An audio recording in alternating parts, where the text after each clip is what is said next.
Muchísimas gracias por tan linda presentación.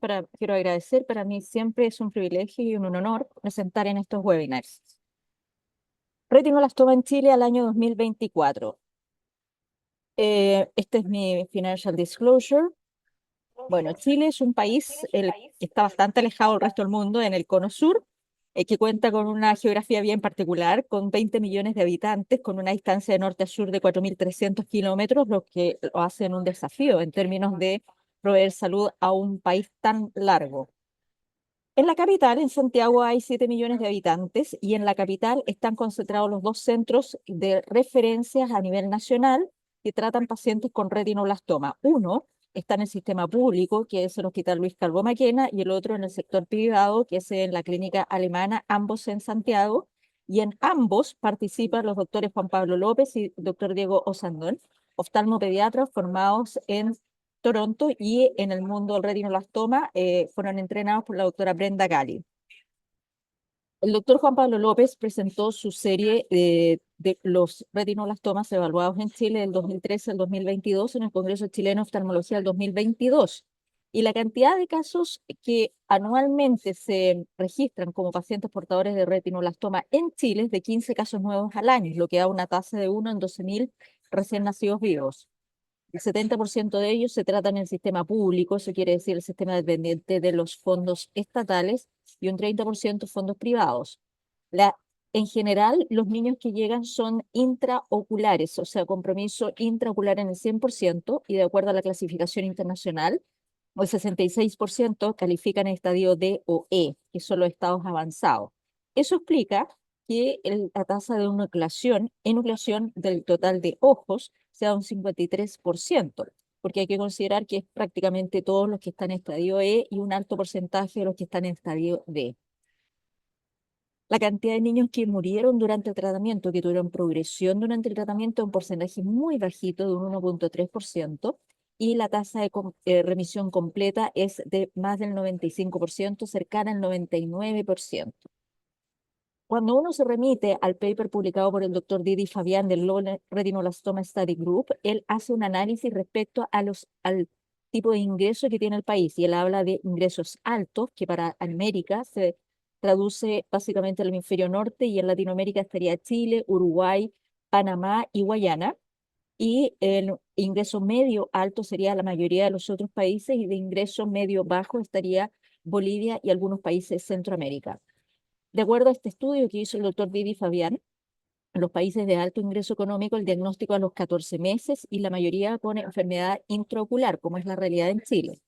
Países de bajo ingreso económico, menos de $1.000 al año per cápita, el diagnóstico es a los 30 meses, y un 50% de ellos ya tienen extensión extraocular. En términos de la realidad nacional, el diagnóstico varía de acuerdo a si el niño tiene compromiso unilateral o bilateral. Cuando es unilateral, y el 65% de los casos, el diagnóstico a los 25 meses de vida. Cuando es bilateral, es antes, a los 9 meses. En Chile existe el Plan Nacional del Cáncer Infanto-Adolescente, y tenemos una ley, un programa de gobierno que se llama el GES. El GES quiere decir la Garantía Explícita de Salud, y es un programa de gobierno establecido desde el año 2005, en el cual el cáncer infantil, independiente de cuál sea el origen, es una prioridad. Y ser GES, ser una enfermedad GES, quiere decir que es una prioridad en términos de referencia y tratamiento, ya sea para pacientes del sistema público o pacientes del sistema privado. ¿Esto qué quiere decir? Que una vez que la enfermedad es sospechada, en este caso la leucocoria es evidenciada, se debe referir con urgencia, y eso está establecido por ley, a los centros específicos, es decir, los dos centros en Santiago, ya sea para el sistema público o privado, y existen guías de manejo desde el punto de vista diagnóstico para confirmar el diagnóstico y el tratamiento a seguir. En el año 2005 se estableció el programa GES, y entre el año 2006 al 2013 había 4 centros que trataban pacientes con retinoblastoma, 3 en el sistema público y 2 2 en el sistema público y 2 en el privado. ¿Y por qué digo qué pasó? Bueno, yo trabajaba en un sistema privado entre el 2006 y el 2013. Pero esto terminó en el 2013. Y la historia es porque entre el 2003 y el 2006 yo había sido formada como fellow de oncología ocular en el Wills Eye, volví a Chile tratando pacientes con retinoblastoma entre el 2006 y el 2013. El GES había comenzado en Chile el 2005, un poquito antes, y lo que yo recibía como pacientes con retinoblastoma unilateral o bilateral eran puros casos tremendamente avanzados, lo que era realmente muy fuerte emocionalmente, era un desafío médico y era un desafío emocional. Así es que yo dejé eso y me aboqué a lo que yo pensaba era una intuición, porque en ese entonces no había un paper, no había una evidencia científica, y lo que yo intuía era que el reflejo rojo pilar no se estaba haciendo en el control de niños sanos, que este examen tenía baja sensibilidad debido básicamente a la inexperiencia de las personas que evaluaban, y que el problema en sí no era el retinoblastoma, sino que era el diagnóstico tardío en el cual nosotros, como especialistas en oncología ocular, estábamos recibiendo a los pacientes. Por eso tomé la decisión de suspender, eh, o sea, de dejar de ver pacientes y enfocarme en lo que era el desarrollo de esta app que he comentado en otras ocasiones. La app en ese momento la desarrollamos en el 2013, el prototipo, y funcionaba como una cámara fotográfica, como una aplicación, que una cámara fotográfica con un algoritmo distinto, en la cual nosotros desbloqueábamos el sistema que tenían estas cámaras de los celulares, en los cuales se bloquea el rojo pupilar y permitíamos ver, evidenciar pupilas grandes, dilatadas, blancas, en caso de la leucocoria, sin gotas. Y esto fue presentado en el Congreso de Oncología Ocular en Cleveland en el año 2013. Pero en el tiempo, los iPhones desarrollaron diferentes softwares y hardwares, y la app, que inicialmente funcionaba muy bien, empezó a funcionar de una manera aleatoria en diferentes modelos. En algunos funcionaba muy bien y en otros más o menos, y era necesario hacer más investigación y desarrollo, y no era tan simple como haber desarrollado una app y subirla al App Store para que todo el mundo, el resto del mundo la ocupara. Era bastante más desafiante. Para buena fortuna mía, Aparna Rama Subramanian, otra fellow del WILS, la probó en su grupo de pacientes con retinoblastoma y otras enfermedades en su consulta de oftalmopediatría, y publicó su experiencia como póster en la Academia Americana de Oftalmología en el 2016. Hubo otro paper publicado por Nueva Zelanda en la cual ya empieza a salir parte de la sospecha que yo tenía respecto a que el personal paramédico, el personal médico que hacía el control de niños sanos, prácticamente no estaba haciendo la evaluación del rojo pupilar. Y esto se publicó en una encuesta que hicieron en Nueva Zelanda, en la cual menos del 10% del personal que estaba a cargo del rojo pupilar lo hacía. Amit Kedekar, que es de la India, publicó su serie de 36 ojos de 24 pacientes, en los cuales testeó nuestra app, el prototipo, lo que teníamos subido en el App Store, y ellos detectaron un 80% de niños con retinoblastoma. Y en su paper, ellos determinaron que para tumores chicos, tumores pequeños de estadio A o B, nuestra app era capaz de pesquisar el 50%; para estadios medianos, la app pesquisaba el 83%; y para estadios grandes pesquisaba el 100%. Así es que, aunque la aplicación no era perfecta y funcionaba aleatoriamente, funcionaba y era bastante buena. Años más tarde, el doctor Juan Pablo López, nuestro colega oftalmopediatra acá en Chile, que está a cargo del programa de los retinoblastomas, publicó también una encuesta que está realizada en personal paramédico de los controles de salud, en las cuales le preguntó a médicos o enfermeras en Chile si ellos hacían el rojo pupilar. Y como era una encuesta anónima, la gente contestó honestamente, dijo que era un 34% los que lo hacían. Y la razón era porque no tenían oftalmoscopio o no tenían experiencia en realizar el examen. Y les preguntó, ¿ustedes usarían una app? Y el 80% dijo que sí. Vino el COVID, y el COVID gatilló una serie de innovaciones, una de las cuales fue hecha por un equipo de oftalmopediatras en Italia, en la provincia de Trento, en los cuales le enviaron a los papás una serie de apps que estaban gratuitas en el App Store, y le dijeron, mire, ocupe esto en sus hijos, y si les aparece algo anormal, nos comunican por Zoom y nosotros les decimos si sus hijos tienen que venir o no al control del oftalmopediatra en el hospital, y así evitar controles innecesarios durante el periodo del COVID. Y dentro de ese programa está incluida nuestra aplicación de MDI Care, en la cual los papás solamente tenían que descargarla gratuitamente y seguir las instrucciones del tutorial que estaban en YouTube. Tiempo después, durante ese mismo año, el 2021, en la pandemia, aparece este paper muy, muy decidor respecto a cuál es la agudez, la sensibilidad diagnóstica del test del rojo pupilar hecho por personal no oftalmólogo. Y ellos, en este metaanálisis, señala que la sensibilidad era un 17,5 y la especificidad muy alta, cercana al 97-98%. Es decir, mi intuición, lo que yo decía respecto a que el rojo pupilar tenía una baja en sensibilidad era cierto. Es muy difícil que los evaluadores pudieran tener una buena sensibilidad sin ser oftalmólogos.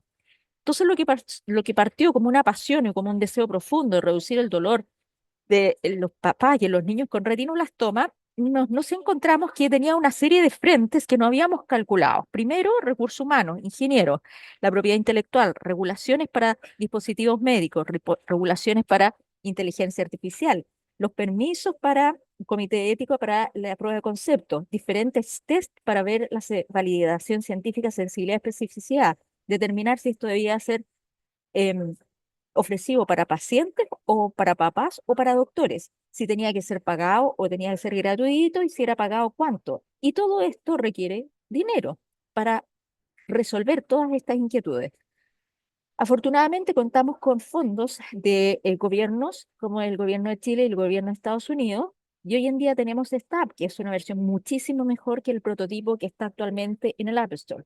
Y esto es una aplicación que tiene alta sensibilidad que potencialmente podría ayudar tanto en la calidad de vida como en la sobrevida de los pacientes. Y funciona como un chequeo de salud ocular que está basado en análisis de imágenes digitales con inteligencia artificial. Y la tendríamos para iOS y además para Android.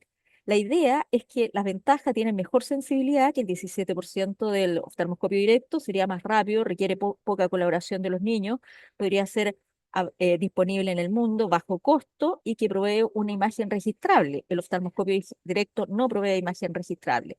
Estamos en un modelo beta testing, no está en el App Store todavía y la idea es, lo que estamos ahora es trabajando en conjunto con el Ministerio de Salud, con la Agencia Nacional del Cáncer, con el Hospital Luis Calvo Maquena, que es el centro de referencia a nivel del sistema público, para desarrollar un programa piloto. Todo esto requiere el trabajo de enorme cantidad de personas, los cuales han colaborado con nuestro proyecto desde el año 2015 a la fecha. Profundamente agradecida a todos ellos y aquí está mi email para quienes quieran contactarnos, para quienes quieran saber más o colaborar en este proceso. Muchas gracias.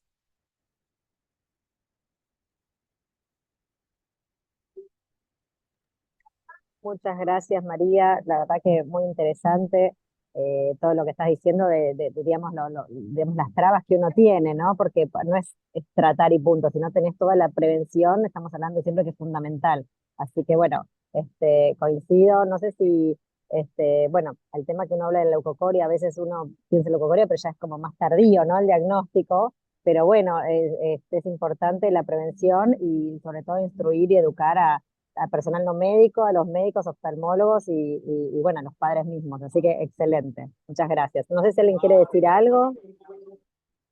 Un gusto saludar a todos los colegas esta noche. Muchas gracias por su asistencia. Un gusto, muchas gracias a la doctora Karina Gentile por esta idea de esta sesión tan importante para ver cuál es el estatus actual del retinoblastoma en Latinoamérica, que es muy importante. Todos tenemos un reto. Esto es un tema que es muy cercano a mí porque hice mi doctorado, mi proyecto de doctorado lo hice en retinoblastoma y lo que me di a la tarea es buscar durante 3 años toda la información que hay de retinoblastoma en mi país y es la que vengo a presentarles el día de hoy. Los que no ubiquemos México en el mapa, pues estamos tan cerca de Estados Unidos y tan lejos de Dios. Entonces somos justo abajo de Estados Unidos y pues eso nos trae ciertas ventajas. Nuestra población pues es de 13 millones en el último censo. Algo que se me hace pues de mucha reflexión es esta cita que el doctor Matosiño dice que el pronóstico principal para oncología pediátrica se define por dónde nace el niño.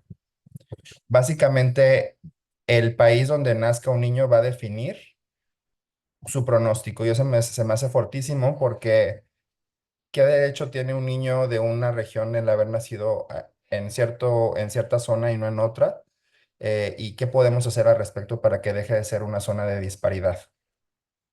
La sobrevida, ya sabemos de retinoblastoma que es excelente gracias a la cooperación internacional, a los recursos en países de ingresos altos, pues lo podemos observar en cercanos al 100%. Pero en países de desarrollo, pues hay un retraso en el diagnóstico y este se relaciona a bajo nivel educativo, sobre todo materno, y a un abandono al tratamiento, que en Latinoamérica es hasta del 25%. Resulta que en mi país, en México, el cáncer es la causa número uno de muerte en niños entre 5 y 9 años. Entonces, no solo es un esfuerzo que haya que hacer desde el punto de retinoblastoma, sino que se extiende en general hacia la oncología pediátrica. En México es el séptimo cáncer más frecuente en la población pediátrica y la incidencia es de 5.6 por millón, mayor a la reportada en Estados Unidos de 2.3. Quiere decir que vemos tal vez un poquito más. Mucho más preocupante es que la mayor parte de la enfermedad metastásica se presenta en el 7% y la mortalidad va en las cifras que vemos, sabiendo y analizando que tal vez debería ser cercanos al 0%. Va desde el 9 hasta el 16%. Hay mucha disparidad en la distribución de oftalmólogos en todo el país y yo creo que esa disparidad se ve replicada en toda Latinoamérica, donde los estados con mayores ingresos hay 14 oftalmólogos por cada 100,000 habitantes y aquellos estados con menos ingresos solo tienen 4 oftalmólogos por cada 100,000 habitantes. Solamente hay en el país 183 oftalmólogos pediatras y solo habemos 6 oncólogos oculares en todo el país. Actualmente los que lo hacemos de tiempo completo somos únicamente 4. En este análisis de los hospitales principales o los que tienen mayor volumen en en el país, pues están los de los hospitales públicos, donde no nos sorprende que más del 50% de los casos sean estadios D y E, lo cual refleja que hay un diagnóstico tardío por mucho. Es esporádico la presentación de grupos A, lo cual también quiere decir que no los estamos detectando a tiempo. Si ven, aquí no solo no encontraron ninguna, sino que aparte hay poquitos grupos B. Entonces hay un gran camino por recorrer, incluso en la parte de la salud pública. Para que los que no estén familiarizados con el sistema de salud en México, hay dos tipos de salubridad: salud pública y salud privada, y son abismalmente diferentes. La salud pública suele tener una sobresaturación de pacientes y tiene de pro que la salud es gratuita, pero se ve bastante deteriorada por el volumen y por la escasez de recursos. Y en la parte privada, pues el obstáculo principal pues son los costos, aunque la atención es inmediata. Esta es la sumatoria del porcentaje de grupos de los 5 hospitales, donde vemos que más del 50% de los casos que vemos son estadios avanzados de IE. Esto es preocupante porque hasta cuando yo llegué al hospital de regreso de mi fellowship, no existía en ese momento un programa activo de quimioterapia intraarterial. Quiere decir que más del 50% de los casos en estadios avanzados acababan en enucleación. Como les dije, está reportado un abandono del tratamiento en general del cáncer pediátrico entre un 10 y 24%. Para retinoblastoma sabemos que es del 6.2. Es gravísimo porque esto no permite poder saber a ciencia cierta pues cómo le va a estos niños y probablemente no les vaya muy bien. Y el gran reto a nivel poblacional es la educación, la falta de educación que se asocia a un peor pronóstico. Ya sabemos que también otro de los retos es la identificación de pseudoretinoblastomas, por lo cual hay una capacitación constante a nuestros oftalmólogos en formación. Y la idea es de que no se esperen a descartar un un retinoblastoma, sino que haya una referencia temprana ante la más mínima sospecha. Hay que considerar que el estadio no es lo único que nos afecta en el tratamiento, sino que también la coexistencia de otros tumores, de otros factores extraoculares, como el trilateral o anemias o leucemias concomitantes. Las mutaciones germinales. En México, desafortunadamente, al día de hoy no hay un análisis gratuito de gen de mutación germinal, entonces muchos pacientes se quedan en el limbo de saber si su mutación fue germinal, porque los costos son privativos. y la disponibilidad de recursos. Como les mencioné, habían todos los tratamientos excepto la quimioterapia intraarterial. Parte del esfuerzo conjunto fue el reactivar la quimioterapia intraarterial en el país. Actualmente habemos pocos centros que lo hacemos, dos para ser exactos, de forma en un tratamiento activo. Y debemos saber que la quimioterapia intraarterial tiene un rol importantísimo, como ya sabemos, para estos grupos, por lo que era necesario tenerla. Actualmente en Monterrey, que es es la segunda ciudad más económicamente activa en el país, tenemos un programa activo de quimioterapia intraarterial y nosotros tratamos pacientes que sean unilaterales con grupo B, con involucro macular, grupo C y grupo D, como es la indicación para intraarterial, para casos que queremos evitar la enucleación o casos de ojos únicos. Nuestro programa está activo a partir del 2019 y no ha tenido ningún tipo de suspensión. Y la enucleación sigue siendo un tratamiento de elección, pero incluso nos tocó reactivar la parte de enucleación porque quedaban sin una rehabilitación protésica posterior. Nos sigue al día de hoy siendo algo frecuente en nuestra consulta el tener que rehabilitar órbitas contraídas, el tener que reformar fondos de saco, ¿verdad? Y colocar prótesis en pacientes que no tienen los recursos para ni siquiera una prótesis.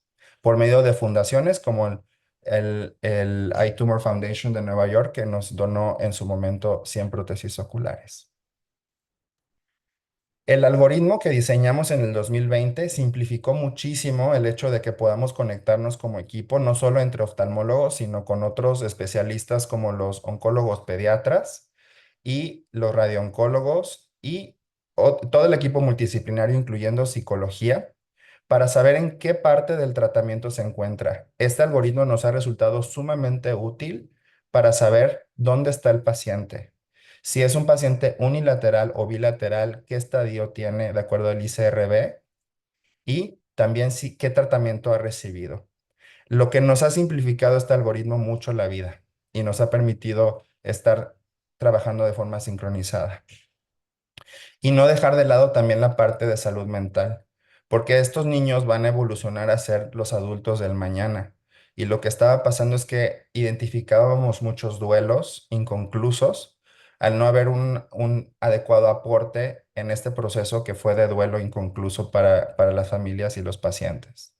Entonces, parte de nuestro abordaje integral es incluir la parte de salud mental por medio de psicooncología y psicooncología pediátrica, poder traducir al niño lo que está viviendo, a aquellos que son apenas recientemente verbales, para que mínimo tengan una noción de por qué en casa están tan estresados. Finalmente, por medio de fundaciones nos hemos podido ayudar a gente de escasos recursos y esto nos ha permitido acercarnos más a aquellos pacientes que quedan insatisfechos por la salud pública actualmente. El punto que me gustaría recalcar es que la quimioterapia intraarterial, que era de suma necesidad en el país, ya está disponible. Sin embargo, todavía es un reto el hacerla accesible. Incluso nosotros, que somos un centro privado de retinoblastoma, no contamos con todos los recursos. Por ejemplo, no tenemos una cámara de fondo de ojo pediátrica como RedCam. Créanlo o no, todo este tiempo lo único que hemos sobrevivido es con el celular y nuestras notas, porque eh, la respuesta que hemos obtenido es que una RedCam no justifica la inversión para un medio privado. Existen 32 RedCams en los hospitales públicos estatales de cada estado de la República Mexicana y por un reporte oficial, ninguna de las 32 está siendo usada para retinoblastoma. Entonces hay una disparidad entre recursos, disponibilidad, que no logra conectar este tipo de salud y que definitivamente nos beneficiaría si se pudiera colaborar entre ambos tipos de salud, de pública y privada. Y obviamente lo que les mencionaba de la quimioterapia intraarterial, hacerla accesible, nos encantaría participar en hospitales públicos. Desafortunadamente las licitaciones no son un camino fácil. y que requieren pues un seguimiento a largo plazo que tampoco, que nos es difícil poder garantizar sobre todo en pacientes de escasos recursos. Sin embargo, vamos un paso a la vez, vamos ganando cada vez más terreno y el hecho de tener un programa activo vivo todavía desde el 2019 pues nos llena de orgullo. Gracias por el foro. Me parece muy importante haber expresado esto que es parte de mi frustración diaria y espero que juntos podamos llegar a a cada vez más niños y a llevar nuestros proyectos pues a compleción. Thank you so much, David. That was excellent as always. I have a quick question. Well, I guess I have a couple of questions. Pregunta o dos preguntas. Usted subrayó el hecho de lo importante que es tener la quimioterapia intraarterial, la diferencia de casa, pero creo que también la doctora mostró la importancia de la especialización. Entonces, es difícil hacer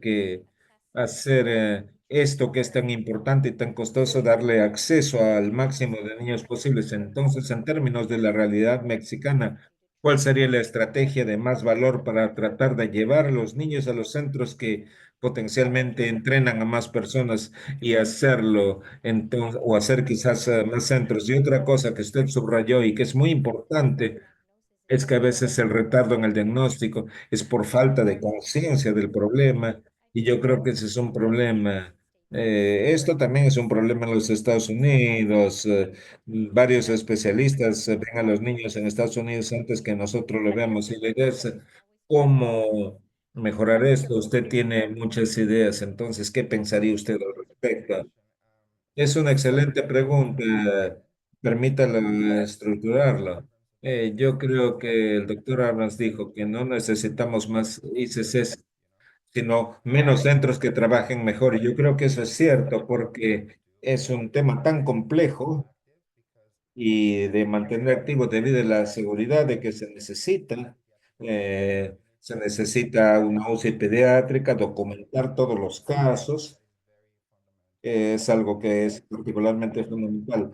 Nosotros hemos tenido verbalmente algo de experiencia de nuevos centros, he tratado de incorporar a nuevos programas oftalmológicos que han fallado aún en centros a gran escala, donde se ve infarto cerebral, muerte de niños, hemorragias cerebrales, que son cosas que suceden. Eso puede pasar aún con cirujanos, neurocirujanos experimentados, pero nosotros pensamos que hay cosas que se pueden evitar y esto se hace en centros de mayor experiencia. Uno de los retos más grandes que encontré al hacer mi PhD era la investigación. El retinoblastoma tiene muy poco material escrito. Entonces ahora estoy viendo que hay algunos centros que tienen el RedCam, por ejemplo, pero como no hay comunicación entre los centros y no hay un registro nacional, entonces no hay manera para nosotros de estar en contacto. Entonces yo pienso que la comunicación es una de las áreas más grandes de oportunidad, así como tratar de colaborar. Definitivamente no es una tarea fácil, no hay incentivo económico para hacerlo. Entonces las personas dirían, bueno, cada quien se las ve como puede y si eso no funciona o eso no funciona, mejor dicho, ¿no? En todos los países. Entonces es un poco frustrante escuchar, ¿no? Esto sucede, esto también ocurre, pero no hay un control real de la situación. Y hay bastantes personas que han tratado, pero ninguno ha sido exitoso en estos términos, pero yo supongo que si nosotros tenemos la oportunidad de tener un registro nacional, eso sería excelente, un excelente primer paso. Y las propuestas que un artículo en el cual señalé cuáles eran los retos y cómo resolver los retos en retinoblastoma en México y cómo resolverlos. Hice una serie de proposiciones que potencialmente pudieran mejorar nuestra tasa de éxitos. Entonces, esto es un pequeño resumen de lo que no sabemos y de cómo podremos avanzar en términos del retinoblastoma en nuestro país. Muchas gracias. Es un trabajo excelente el que ustedes realizan.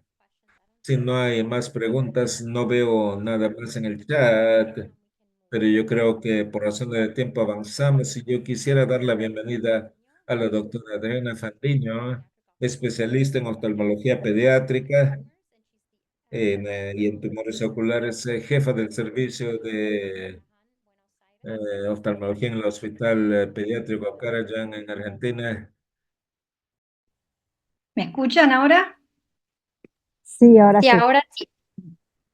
Bueno, es un honor haber sido invitada. Le agradezco a los organizadores, felicito a mis colegas que hablaron antes y la verdad que muy buenos los aportes. Les voy a compartir mi experiencia o mis últimos datos del tratamiento de retinoblastoma en Argentina. Ustedes saben que Argentina está al lado de Chile, está en el sur del continente americano y tiene un área total de 3.669.711 kilómetros, de los cuales 2.780.000 corresponden al área continental, es un país muy grande, y el resto corresponde a las islas del Atlántico Sur, incluidas las Georgias y las Malvinas, con una población total, según el último censo, de 47.258.000 personas. Limita, como les dije, con Chile al oeste, con Bolivia y al norte, Paraguay y Brasil y Uruguay. Nosotros recibimos muchos pacientes de Bolivia, de escasos recursos, también hemos recibido de Paraguay, y con Uruguay, los pacientes con el control de tumores de Uruguay para tratamiento conservador son referidos a nuestro centro en el Hospital Austral. Como les decía, es un país muy, muy grande, donde los pacientes, hay solo 2 centros especializados de referencia que se ubican en la provincia de Buenos Aires, en la capital federal y en Pilar, que está a 60 kilómetros de la capital. Y las distancias que hay son mayores a 1.000 kilómetros, incluso de la ciudad más austral del mundo, tenemos 3.000 kilómetros por ruta para llegar a la ciudad de Buenos Aires. Hay 2 centros pequeños en Mendoza y en Córdoba donde pueden tratar pacientes, pero solo con quimioterapia sistémica y nucleación. Entonces la mayoría de los pacientes tienen que migrar el 87% a Buenos Aires. Eso hace a veces un poco complicado los tratamientos conservadores para poder venir a los controles, ir y volver a su provincia. O si no, son niños que tienen que estar mucho tiempo fuera de sus hogares. La cantidad de pacientes esperables en nuestro país es de 46 casos por año, con una incidencia estimada de 1 en 12.000 nacidos vivos. Nosotros tenemos un registro oncopediátrico argentino llamado ROA, que fue creado en el año 2000 por una fundación privada y luego, en el año 2010, se fundó el Instituto Nacional del Cáncer y ROA pasó a ser parte del mismo. Es una red que está constituida por 91 fuentes que reportan todos los datos de los niños con enfermedad oncológica infantil, posibilitando la obtención de datos estadísticos y epidemiológicos actualizados, y es muy útil para hacer el seguimiento. Estos son los últimos datos que todavía no están publicados, pero están en proceso, pero gentilmente los cedieron. Sobre 1.043 pacientes, el retinoblastoma sigue ubicando el 7º lugar, con una incidencia de 3,3% dentro de los cánceres infantiles, y la tasa estandarizada de incidencia para el 2010-2022 es de 4,7, siendo para niñas 4,4 y 4,9 para varones. Y los casos según edad, el promedio anual de 46 pacientes, 42 son la mayoría menores de 4 años, el resto es 5 a 9 años y solo pocos pacientes más grandes. Es muy interesante este dato que nos han compartido. Acá falta la curva de sobrevida que tenían los pacientes previos al año 2000. En el año 2019, cuando comenzó la quimioterapia sistémica, cambió completamente la curva de sobrevida, porque la anterior caía notablemente, y yo creo que en todos los lugares del mundo pasaba eso, donde lo único que teníamos para ofrecerle a los pacientes era enucleación o radioterapia externa, con todo lo que eso implicaba. A medida que pudimos implementar la quimioterapia sistémica, las curvas de sobrevida a través de los años fueron subiendo, y en la última, que fue tomado del 2000 al 2019, la de 2015 a 2019, perdón, vemos que la tasa de sobrevida va muy por arriba y que podemos preservar la vida y con niños con mejor visión y muchos más ojos preservados. Dentro de nuestro país se divide por regiones. Tenemos la región noreste y noroeste, que tienen un bajo índice de desarrollo humano, y parte de la región de Cuyo, que es arriba de Mendoza. El resto del país, tanto Buenos Aires como el área central y el sur, la Patagonia, tienen mejor índice de desarrollo humano, y esto lo notamos muy importante cuando hicimos, en otro trabajo, una relación entre la edad mediana al diagnóstico. Habíamos visto que los pacientes unilaterales llegaban en las zonas que tenían índice de desarrollo bajo muy tarde a la consulta, y la mayoría de esos casos debían ser enucleados, y en algunos de ellos con enfermedad extraocular. Y los pacientes bilaterales no había tanta diferencia porque daban síntomas que llevaban a la consulta antes.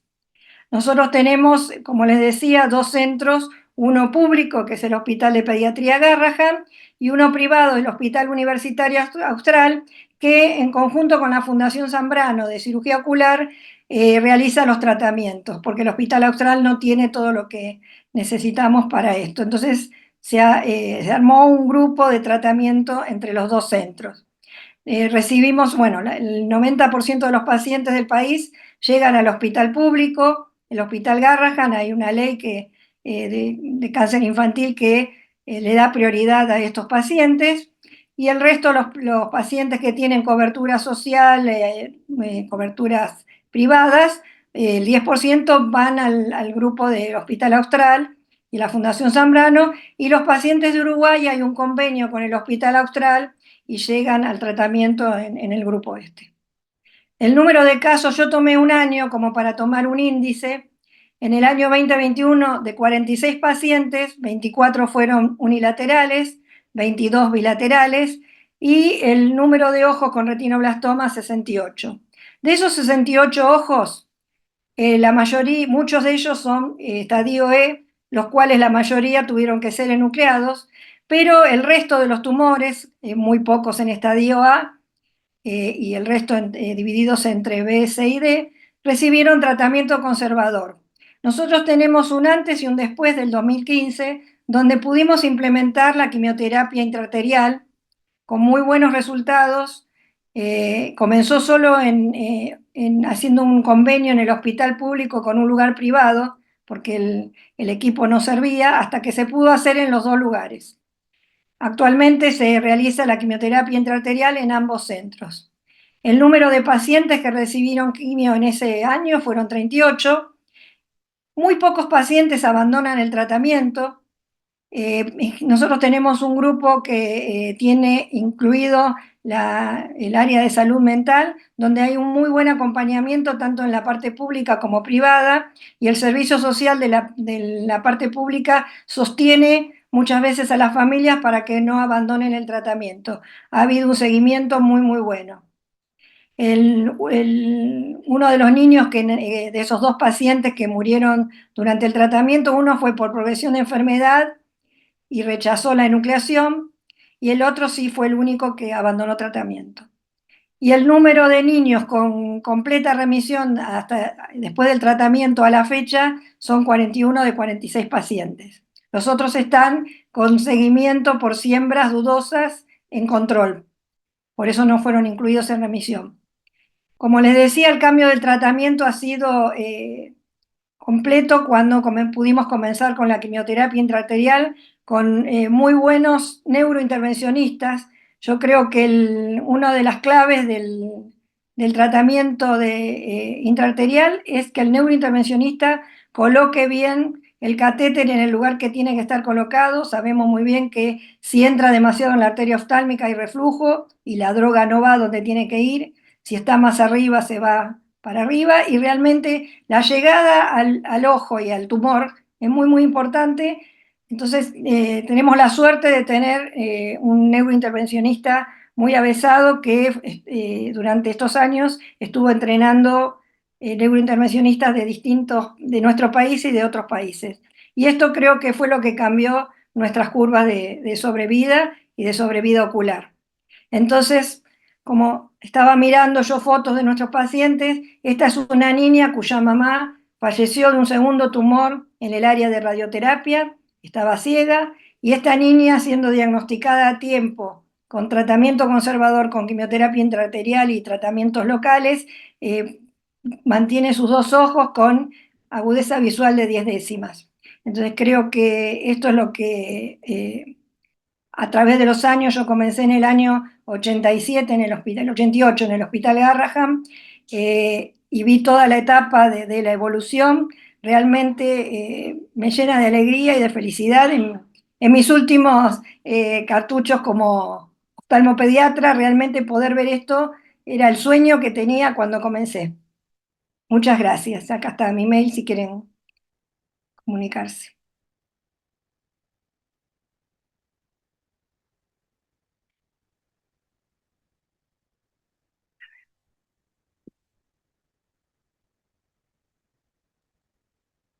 Thank No sé you so much, Dr. Adriana. Yes, perfect. Thank you so much. That was a great overview. Are there Muchas gracias. any Una questions from the excelente audience revisión. or ¿Hay the chat? preguntas de la audiencia o por el chat, por favor? No, ahora sí, ahí puedo activar mi micrófono porque no podía activar. Bueno, excelente, Adriana, la verdad que todo Excellent, lo que Dr. mostraste, todo el Adriana. esfuerzo y Everything that todos you estos showed casos on que the andan muy bien, effort bueno, and all a todo ese that you're trabajo doing multidisciplinario y bueno, tu is so vocación, good. así que bueno, siempre te agradecemos por eso y excelente And las we demás thank charlas you. también, And also porque bueno, estamos excellent viendo distintas lectures. realidades Because we're y con sus watching at problemáticas, different ¿no? O sea, que también relative está bueno y la forma de situations and with the solucionarlo, different o por lo problems menos el and the intento ways for de la forma solving de them, solucionarlo. at least Así que what bueno, we are vamos a seguir attempting. con la siguiente So expositora, let's Lo que que es continue with the la... quizá next lecturer. quería comentarles que lo que es muy, muy importante, aparte de hacer estas campañas con la población, trabajar mucho con los oftalmólogos generales y con los pediatras. Eso fue también lo que cambió un poco el momento de detección de los pacientes. Y eso creo que quizá tenemos que hacer campañas a nivel cada país y campañas internacionales de detección precoz del retinoblastoma. Tal cual, gracias. Sí, la educación es, la campaña es fundamental, coincido. Así que bueno, no sé si se me escucha bien, intento que no haya mucho ruido. Vamos a seguir con nuestro siguiente expositor, que es el doctor Mario Buitrago. Él es médico oftalmólogo, especialista en cirugía oculoplástica y oncología. Actualmente es oncólogo en la unidad funcional de oftalmología. Aló, buenas tardes. ¿Sí? Buenas Sí, tardes. perfecto. Sí, hola, Sí, buenas lo tardes. escucho. ¿Se ve la pantalla también? Sí, Perfecto. Perfecto. Bueno, ahora sí.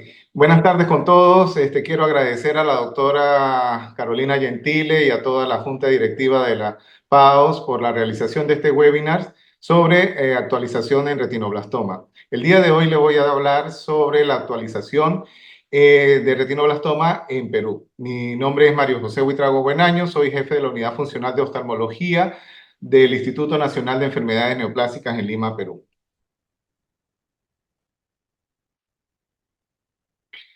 Les presento el instituto donde laboro. El Instituto Nacional de Enfermedades Neoplásicas tiene 84 años de servicio.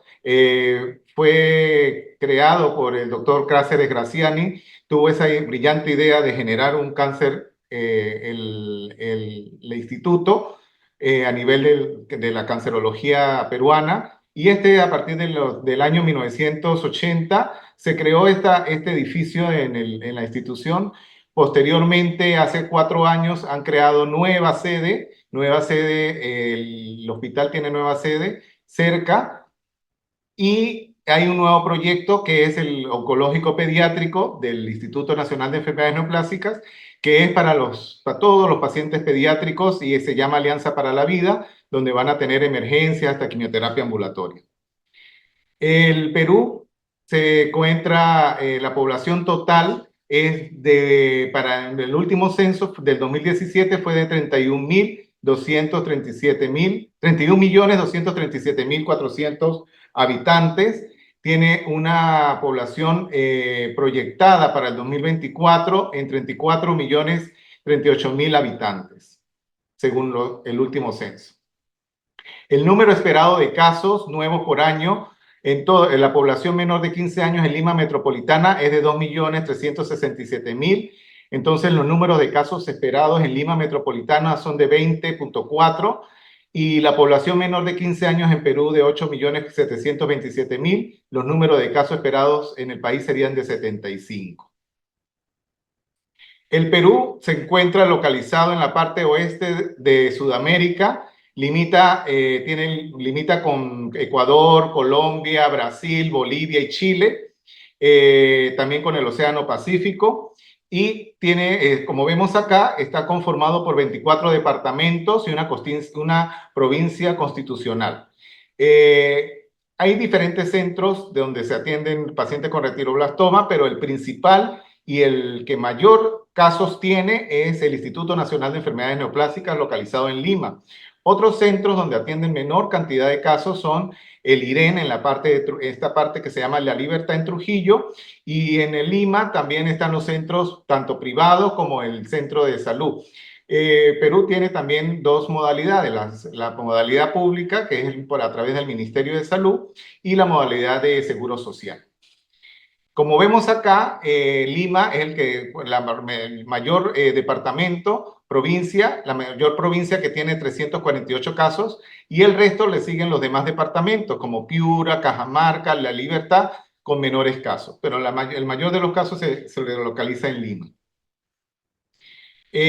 Con respecto a los casos nuevos de cáncer pediátrico, tenemos que en el Perú la cifra, la primera es de leucemias, el segundo de sistema nervioso central y neoplasias intracraneales intraespinales, tercero linfomas y neoplasias retículo-endoteliales, y en cuarto lugar tenemos los retinoblastomas,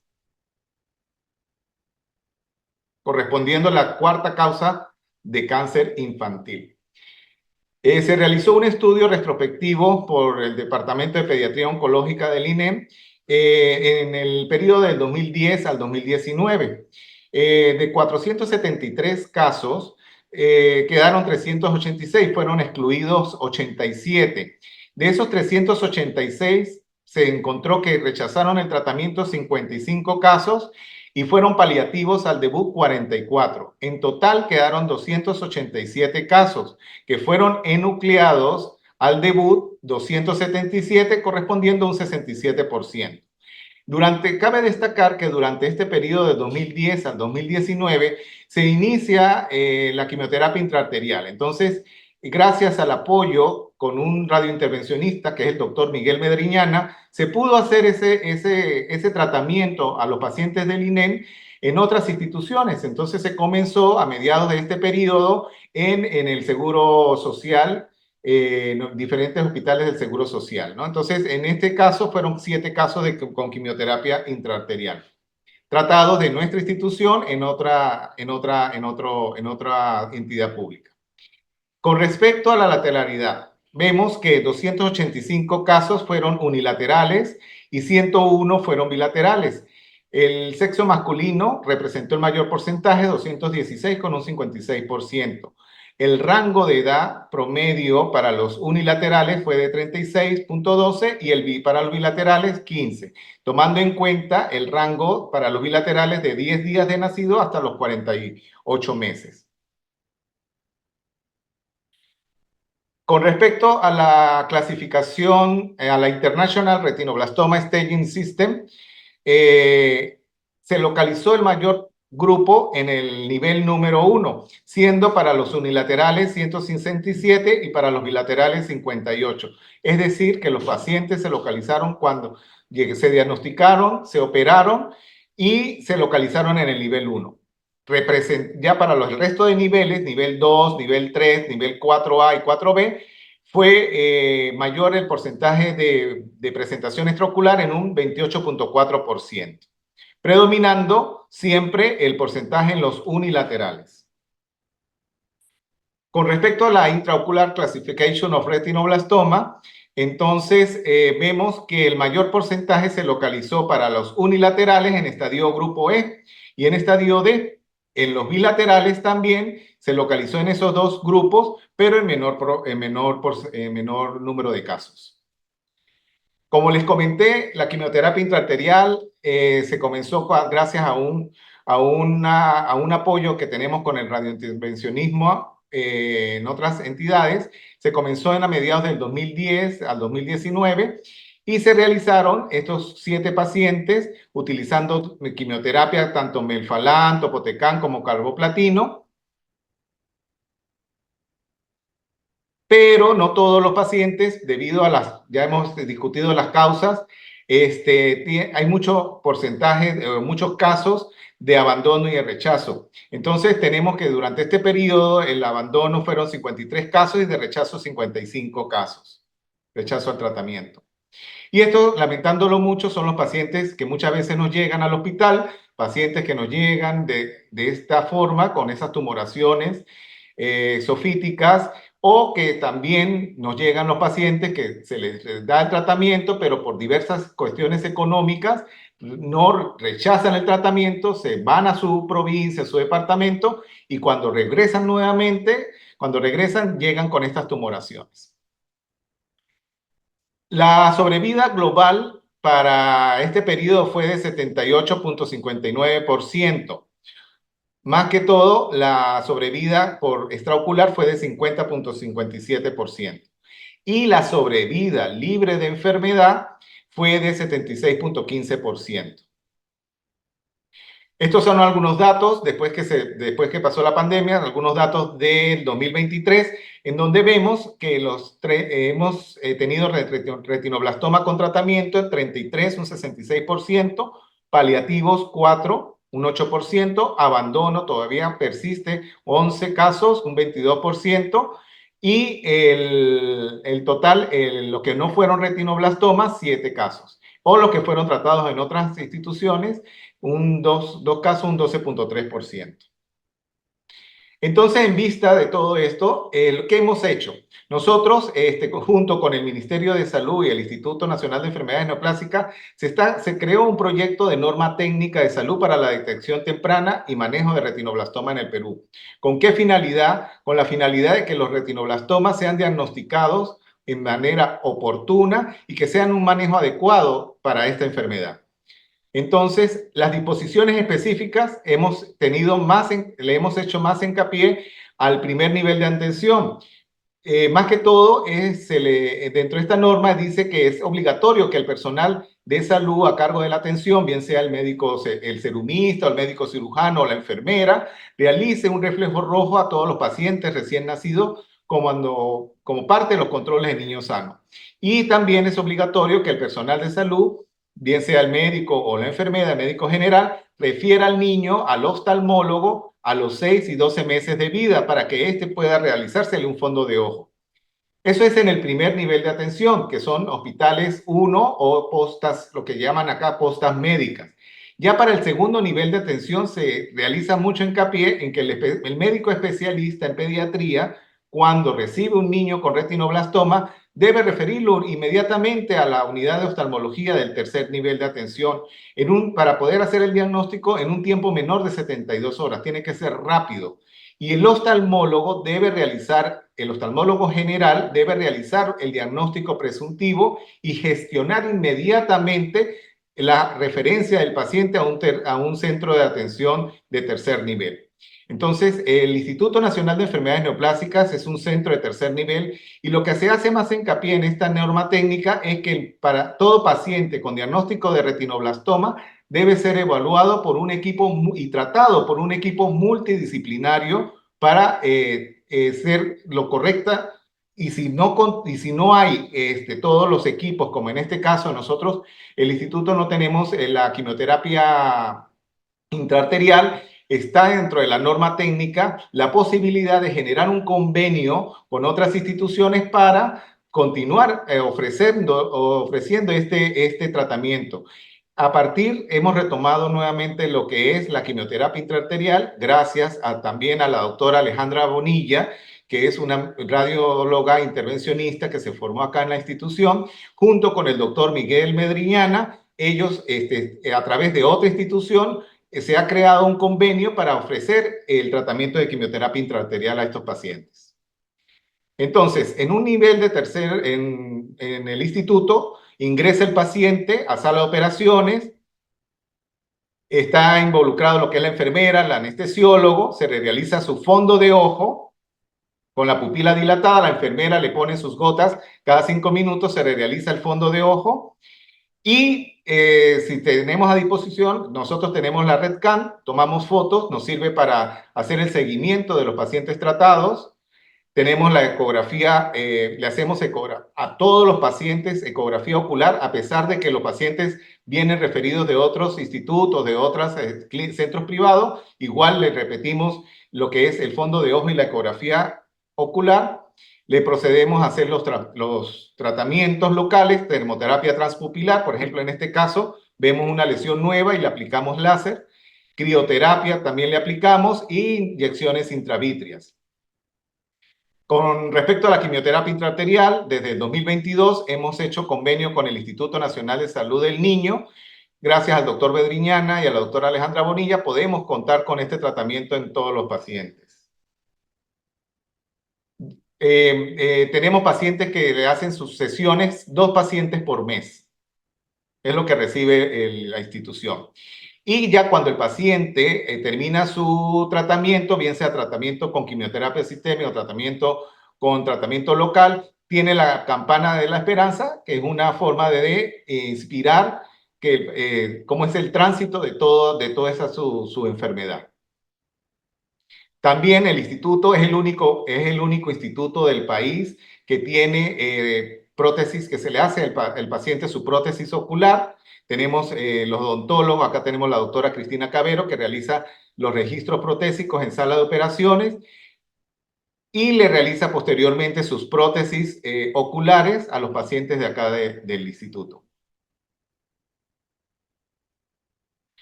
No solo también es la parte de estética, sino también la parte, como mencionó el doctor Ancona, es muy importante la unidad de salud mental. También contamos con una buena unidad de salud mental para tanto el paciente como los familiares. La asistenta social para hacer nos ayudan con las gestiones. Y tenemos las damas voluntarias, el ALINEN, que es la Alianza de Apoyo al INEN, que también nos colaboran y nos apoyan con todo el tratamiento que requieran o con todo lo que requiere el paciente con retinoblastoma. Gracias a eso, como muchos pacientes vienen de provincia, hay centros de albergue o casas de albergue. La Casa Magia de Teresa Pasco Ramírez, ¿por qué lleva ese nombre? Porque fue la primera oncólogo pediatra del país. Y también está la casa albergue de la LINEN. Entonces, todos los pacientes que vienen de provincia les ofrecen su estadía y su tratamiento. También es bueno mencionar el team retinoblastoma INEN, pediatría oncológica, la doctora Rosdali Díaz, con la doctora Alarcón, que es la coordinadora, la oftalmología oncológica, la unidad funcional de oftalmología, con anatomía patológica, radiología intervencionista, radioterapia, genética y odontoestomatología.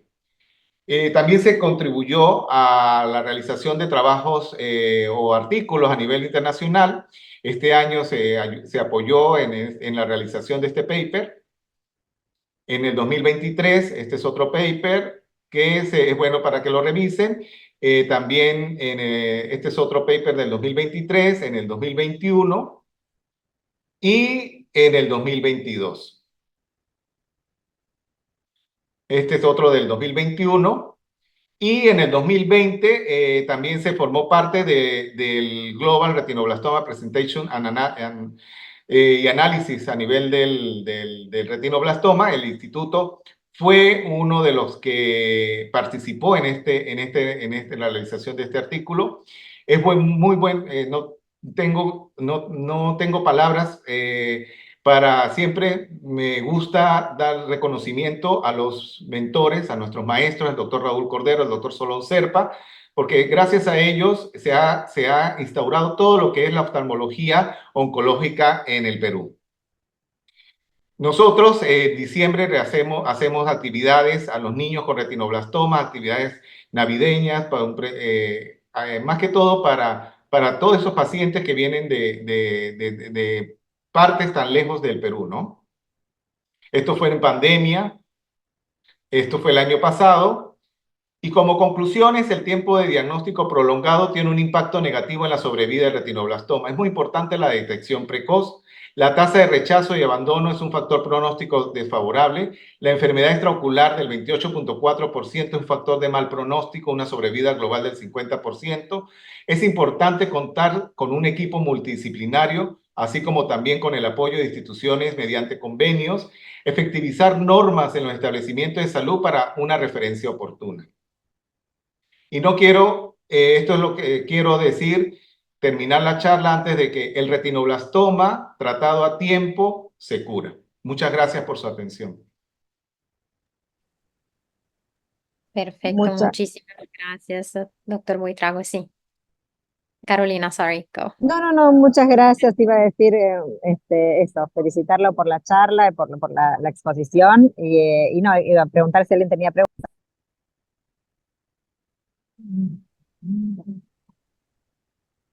No veo preguntas ahora. I think we're running a little late, so maybe in the interest of time, we'll move on to the next talk, and then maybe if there are any last minute questions for any of the panelists, we can kind of address them at the end. Un poco tarde seguiremos a la siguiente charla y quizás alguna pregunta de último minuto para los panelistas que pudieran enfocarlas al final. Entonces pasamos a la última charla de hoy. Quiero darle la bienvenida a la doctora Clarisa Matosiño. Ella es jefa de oncología ocular de su servicio en el Instituto Nacional de Cáncer de Brasil desde el 2016. Ella tiene una maestría de la Universidad y de la Universidad Federal Estatal de Río de Janeiro. Muchas gracias, es mi primera vez acá y yo deseo agradecer a todos ustedes por esta invitación. Lamento hablar en inglés, mi español no es bueno. Bueno, compartiendo la pantalla.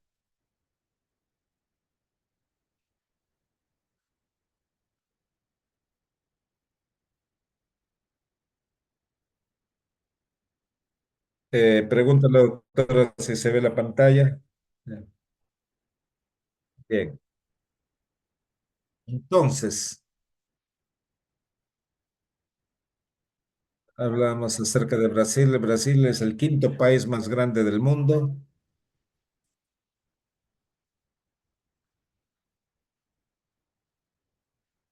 Con 8,5 millones de kilómetros cuadrados de superficie. Es un país continental, si se quiere. El extremo del norte a sur es más de 4,000 kilómetros y de este a oeste también son como 4,000 kilómetros. Y tiene una población, de acuerdo con el último censo, tenemos 2024, tenemos 212,6 millones de habitantes. La mayor parte de ellos están localizados en la costa del Atlántico, la mayor parte de nuestra población, tal como aparece aquí. Y las principales ciudades, nosotros tenemos tres ciudades principales que tienen de 3 millones de habitantes por arriba. Brasilia, que es la capital del país.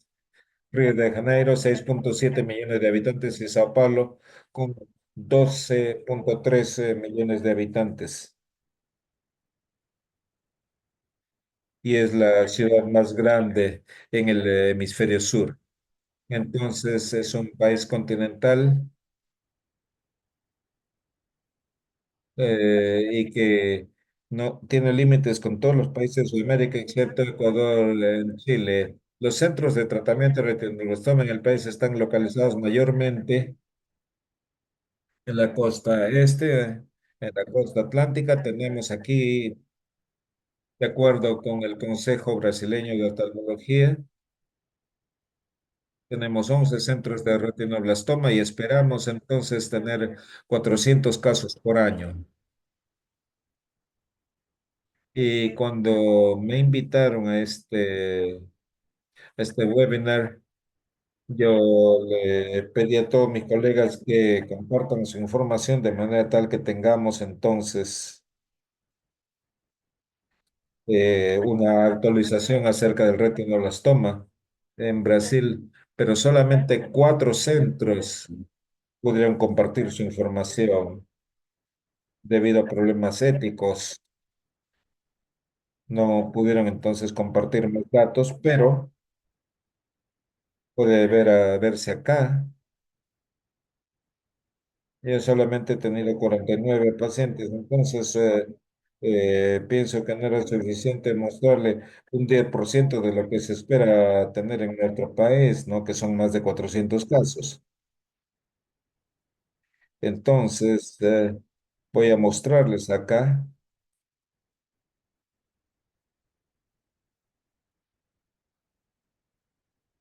Tenemos solo 49 pacientes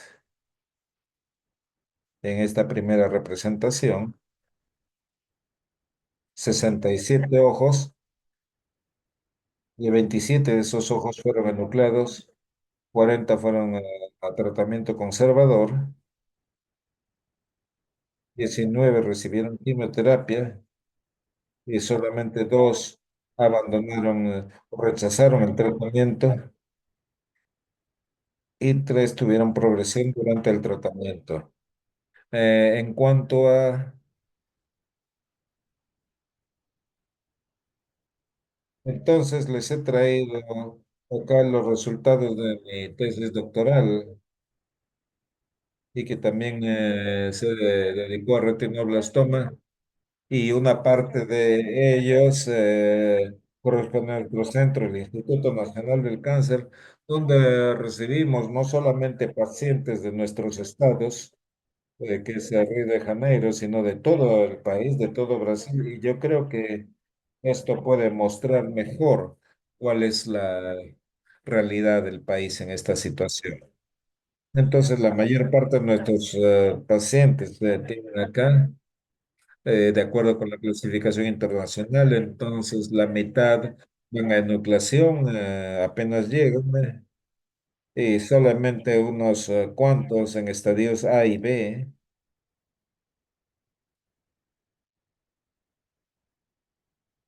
son controlados. E insisto, esta es la realidad desde el año 2006 hasta el 2013. Después de ello, yo he estado buscando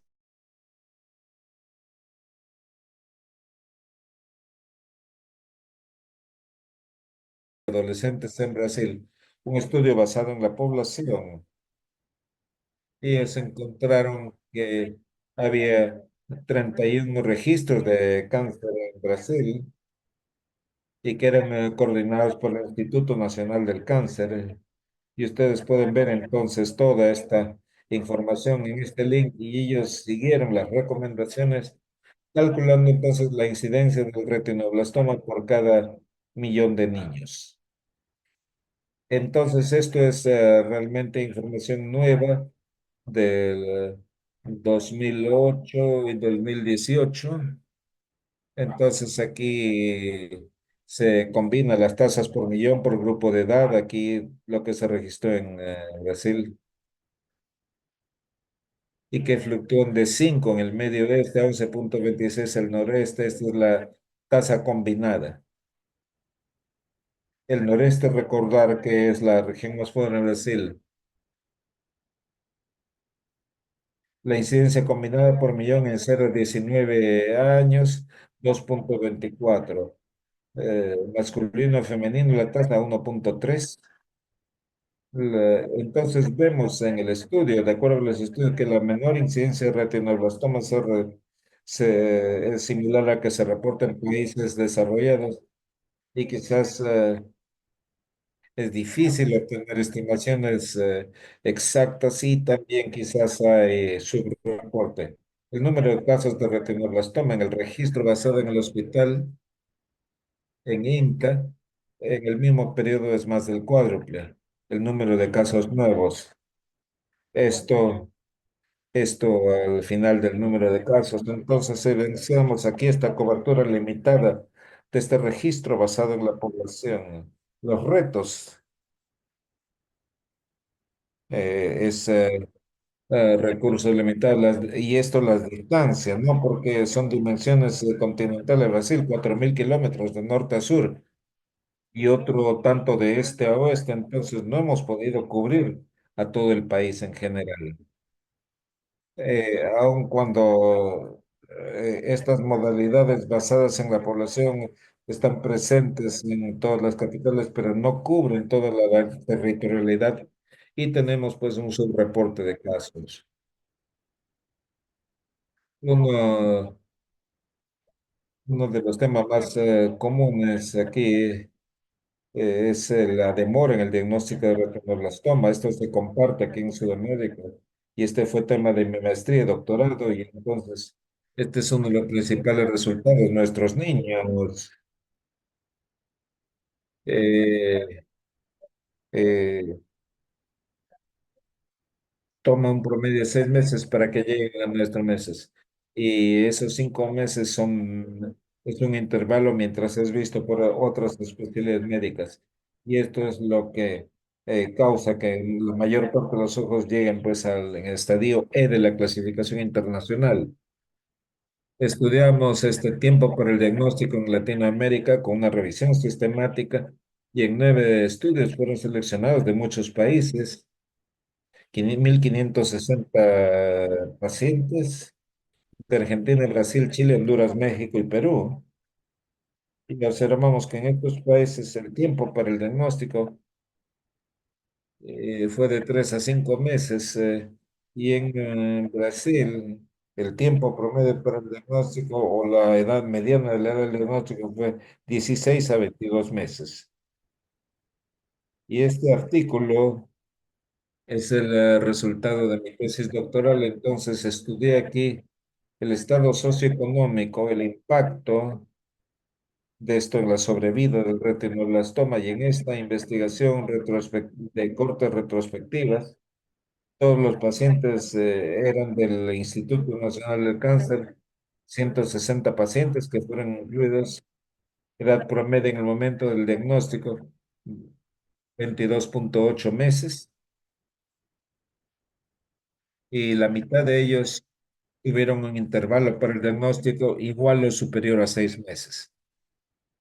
Y 13 niños, o un 8%, también tuvieron esas complicaciones. Nuestra tasa de sobrevida global a 5 años fue 78,8%, la cual fue bastante similar a lo que se ha presentado previamente en Perú. Y en el modelo de múltiples variables encontramos que los pacientes cuyos padres tenían más de 9 años estudiados tuvieron la menor tasa de riesgo y esto es diferente de la mayor parte de ese llamado el estudio de las mamás.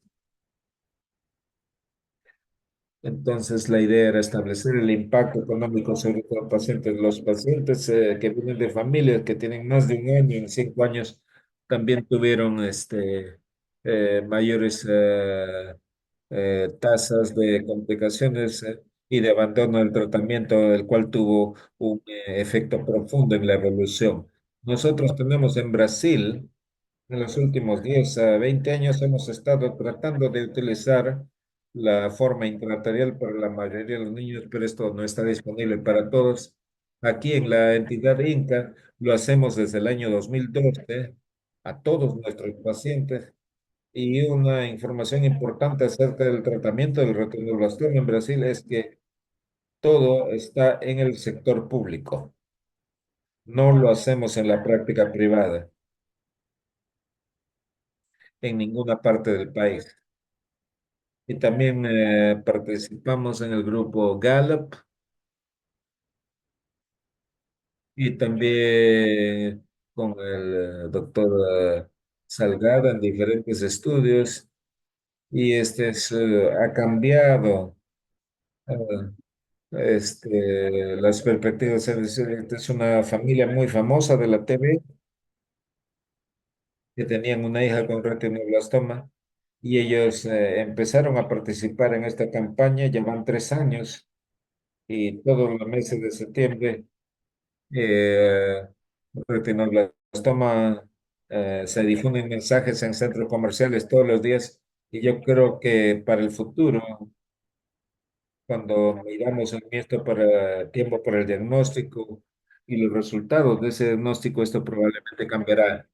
Este es el Instituto Nacional de Cáncer de Brasil, tiene 80 años, localizado en el centro de la ciudad de Río de Janeiro, y los invitamos a que nos visiten en Brasil en el momento que gusten. Y muchas gracias por su atención. Eh, Muchas gracias, doctora Clarisa, por su revisión. Yo deseo agradecer a todos por darnos actualizaciones acerca de sus países. Yo creo que hemos aprendido bastante. Esperamos potencialmente tener más información en el futuro y tener bastante más conciencia de lo que está ocurriendo en otros países en Latinoamérica y potencialmente entonces crear alguna oportunidad para cooperación, para compartir información y recursos. Estamos un poco tarde, pero ha habido tanto material para aprender por parte de todos ustedes. Tenemos una pregunta en el chat, entonces le pediré al palenista que haga una respuesta muy breve.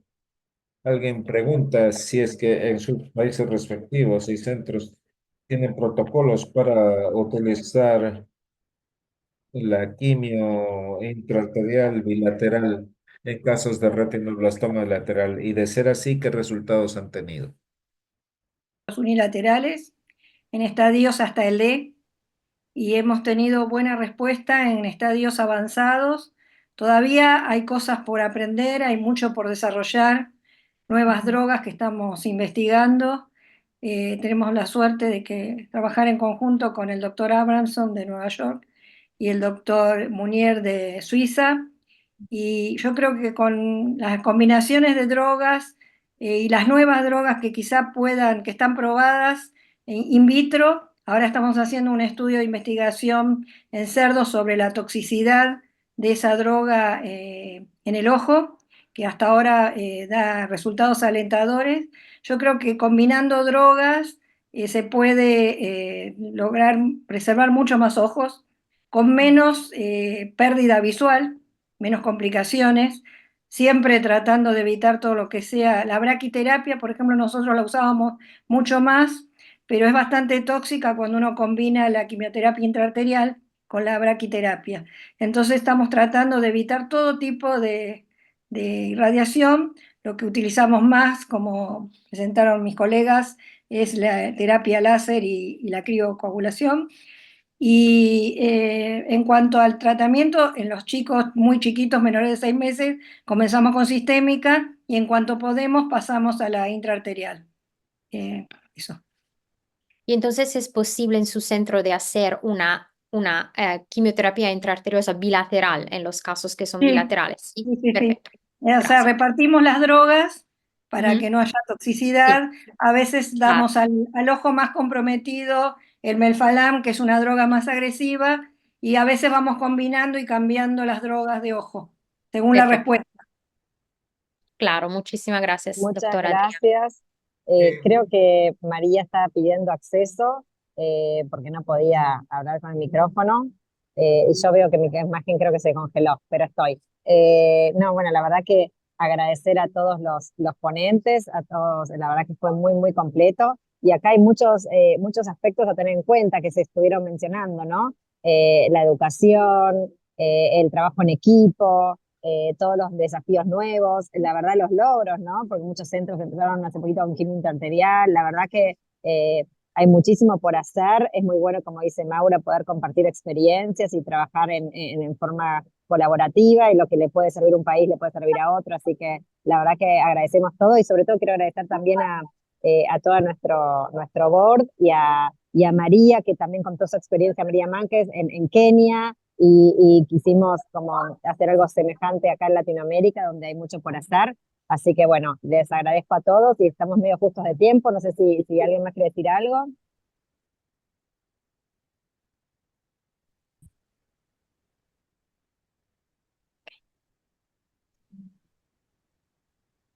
Yo solamente quería agradecer la oportunidad de presentar acá. Creo que es buenísimo esta instancia, sobre todo porque uno puede aprender de cómo otros colegas han superado ciertas adversidades que son comunes para nuestros países. Sin lugar a dudas, la detección precoz para mí es re importante. Si nos va bien, se los compartimos felices y yo creo que eso también pudiera ayudar harto. Gracias. Quizás lo que quisiera proponer algo de quizás hacer reuniones más frecuentes, hacer pequeños Zoom para ir compartiendo experiencia y ir enriqueciéndonos entre todos nosotros con los resultados que vamos teniendo y las cosas que podemos descubrir. Sí, sí, sí. Absolutely. Ok, perfecto. Muchísimas gracias a todos. Y bueno, buenas noches a todos. Gracias por ser con nosotros por el webinar. And have a great night. Muchas gracias a todos. Gracias. Gracias, Chao, chao, gracias. buenas noches. Buenas noches. Buenas Gracias, noches. gracias. Hasta luego. Excelente Chao. todo. Chao, chao. Chao, chao.